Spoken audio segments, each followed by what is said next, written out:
As authors, we send our manuscripts to beta readers to help get feedback before sending our manuscripts to our publishers or our editors. But can we legally protect our manuscript? What do we need to do when working with beta readers? Let's talk to everybody's favorite IP and entertainment lawyer, Tony, to find out more. My name is Tony Iliakostas. I'm an adjunct professor of entertainment law and IP at New York Law School, and I have an Instagram, YouTube, and TikTok account called The IP Professor that is dedicated to all things intellectual property. We get a lot of questions about protecting our manuscripts as authors, and one that we frequently get is protecting our manuscripts when it comes to beta readers. So when we are sending our manuscripts to a beta reader to look over and give us feedback before we send it to an editor, do we need to protect it? And if we do, or if we don't, if we choose to, how then do we go about making sure that this is protected? Well, I'm always going to advocate for protecting. So that's going to be a non-negotiable with me. As long as I'm on this channel, I always will be advocating for that position. So if you're an author and you're in this position, what do? First things first, take that manuscript and register it in the U.S. Copyright Office.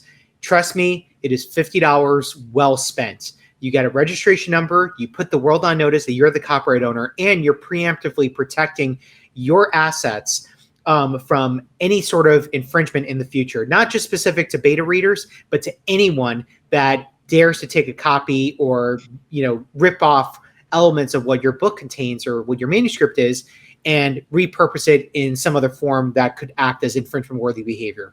Copyright registration is the name of the game. It's something that I'm always going to advocate for. Now, that said, copyright registration would be very essential in a situation like this because now you are even putting beta readers on notice that you are the true and authentic copyright owner of that manuscript that they're being provided the privilege of reading a copy of. Now, that said, how else can you protect it? It doesn't go beyond just it goes beyond just the registration aspect of it. One way that you could do this is by way of having a non-disclosure agreement. Obviously, it's understood that manuscripts are works in progress. Editors are going to go in, peel it. They're going to rip it apart in terms of the themes that are in there. They may not like character development. They think it's a little bit too weak. A lot of writers are guilty of the third act kind of digression where it doesn't, you're not bringing it home so well. So, things happen, right? But that said, understanding that it's a work in progress, what you don't want is for someone, a reader, to kind of get the general gist of what the story is and kind of tip it off to everybody else. And this could be the kind of thing where, someone who isn't policed well could go to Reddit and say, hey, I read this latest manuscript of this author, and this is what's coming up in this next series of books.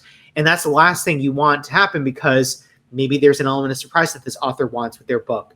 The marketing hasn't been out there. So why would they want the marketing for their book to be associated with a beta version of the book rather than the actual full-fledged, authentic published version of the book? Mm-hmm. So an NDA is super essential. Non-disclosure agreements are something we have talked about, but these are legally binding contracts that in essence allow someone is being sworn to secrecy to not share any sort of information. Why? Because the information itself could be proprietary or confidential information that may not want to be out there in the public. This is very common in the employment space. You may work with certain items that are deemed trade secrets. This is a big aspect of IP. So we're talking client lists, certain formulas, any sort of data that is deemed as privileged and confidential. All of that are trade secrets that an employee likely would have to agree to by way of a non-disclosure agreement. I think I talked about this in a previous video, but even I had the privilege of watching a Marvel Studios series for She-Hulk when it was in its very, very early phase of post-production, not even in full edits. And I got to see all 10 episodes of She-Hulk before they released nearly a year later on Disney+. And there were certain things that I knew in advance that I couldn't disclose to anyone. I knew that Daredevil was coming to She-Hulk. I knew that we were going to see Hulk's son in She-Hulk. I knew the development of the She-Hulk character and her story arc. I knew all of it, but I couldn't spill the details because I had signed a non-disclosure agreement between myself and Marvel Studios, and I basically could not disclose any information related to any of the screenings of the episodes that I had saw to anyone, not even a friend, family, no one whatsoever. So in the same vein, NDAs can really operate as a good, measure to protect yourself from any sort of, nefarious activity out there by beta readers. It also mandates the beta reader to not share any information because they understand that the manuscript is privileged information. And here's the best part. If you have a beta reader that does not want to sign the NDA, take your business elsewhere. Go find another beta reader, find someone that is willing to sign an NDA. I think this is normal course of practice. This is business as usual. There's nothing wrong with doing something like this because at the end of the day, I said it before, you want to protect your assets. And the last thing you want is for someone out there with ill intent to take the work that you spent so much time on and repurpose it in a way that you did not endorse. And so an NDA is a great way of doing that. Obviously, the copyright registration is a great way of doing, the bare minimum of protecting your copyrighted work.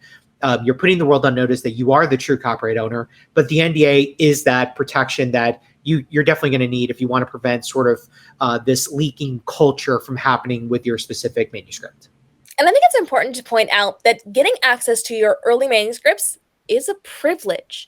Nobody has a right to it. You don't have to work with anybody. So if somebody does not feel comfortable signing an NDA, that's okay. That's their choice. It's their prerogative. And you can take your manuscript elsewhere where you feel safer and more protected. And you have those NDAs in place. That's something that you want to do as an author, making sure that you've got all your paperwork handled, the I's dotted, the T's crossed, so that you have that protection moving forward.